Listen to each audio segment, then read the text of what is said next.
Durant opened up to the San Jose Mercury News, saying he woke up to how rough it is for an average black man in America. Durant said the move to the Bay Area last year helped him come to this realization. He said, quote, "I see how far we get pushed down. I grew up in this basketball world, whereas my talent overrides what I look like." Joined by Rob Parker, but Shannon, let me start with you. What was your reaction to what Durant said? I was happy. I was glad that Kevin Durant is starting to see himself as something other than a black basketball player. There's a quote that says, "Some things can only be seen through the eyes that have cried." And as a black man in America growing up, Kevin Durant was born in 1988 in D.C. area when the crack epidemic was rampant. It just almost obliterated the inner cities, be it Chicago, Detroit, D.C., Baltimore, L.A., New York.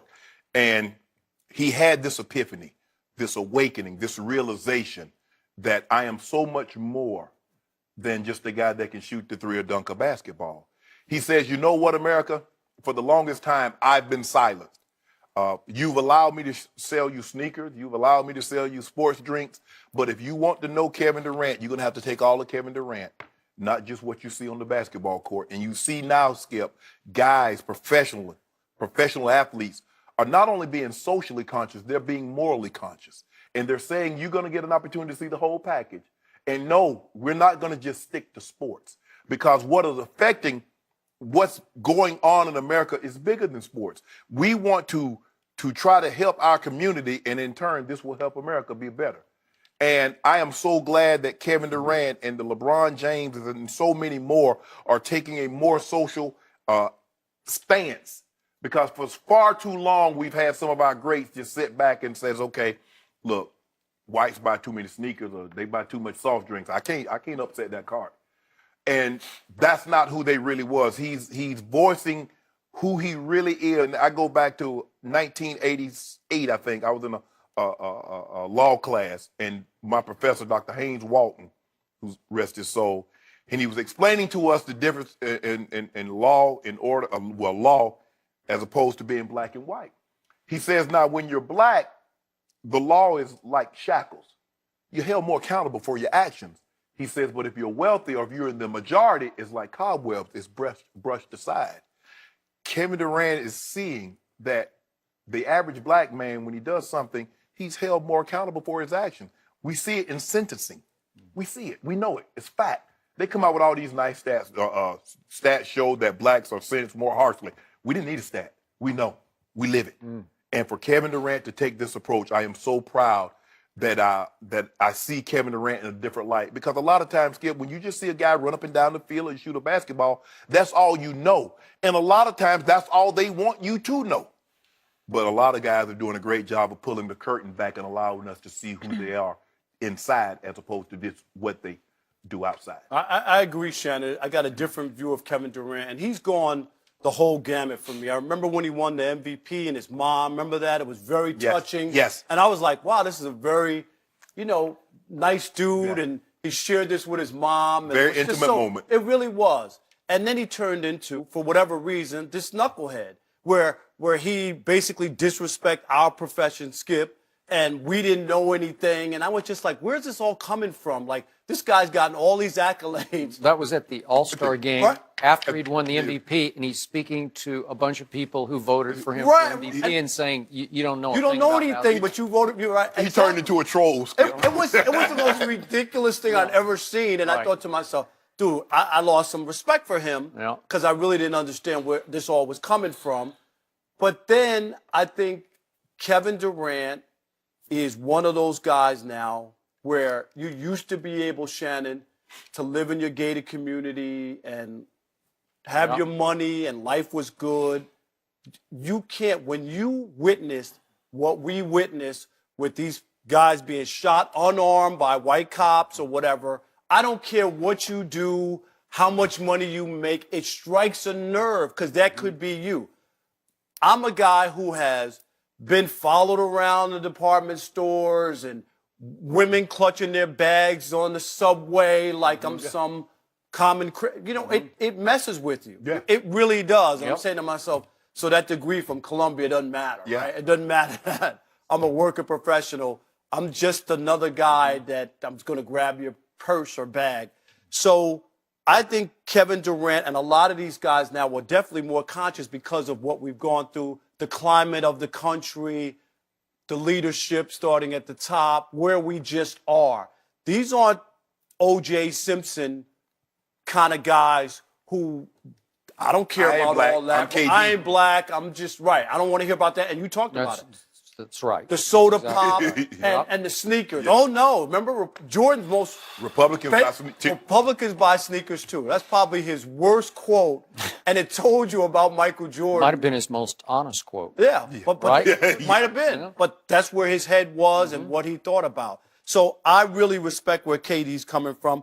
I think it's honest. I think it's deep. I don't think he's just trying to get some attention and some points or something.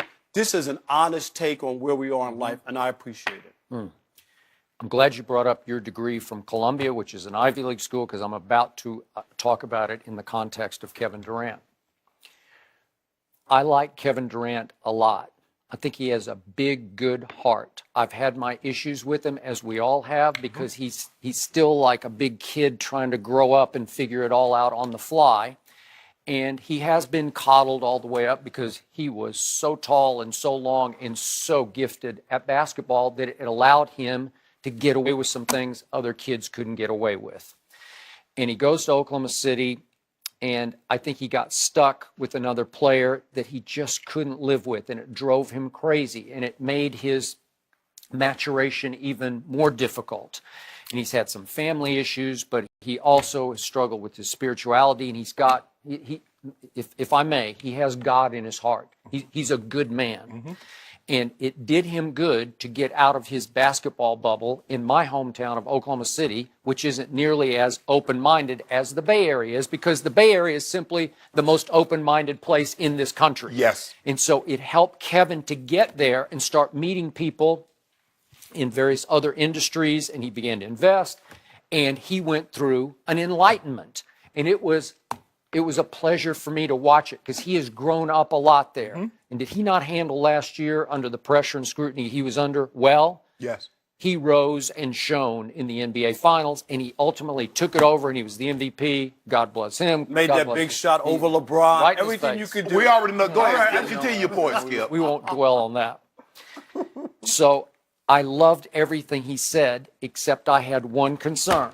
And forgive me for this from a distance, because I've come up in this business with this man, and I'm going to mention some other prominent black media people: Stephen A. Smith, Michael Wilbon, J.A. Adonde, Michael Smith, Jamel Hill. I can go on and on. There's a long list.